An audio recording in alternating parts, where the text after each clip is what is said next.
Meaning of displacement activity. Displacement activity. Displacement activity. Displacement activity. Displacement activity.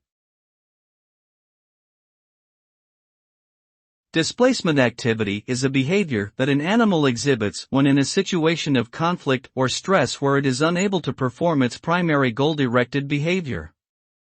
It is an unrelated and seemingly irrelevant behavior that often involves repetitive actions such as grooming or licking oneself. The purpose of displacement activity is to release tension and reduce arousal in the animal.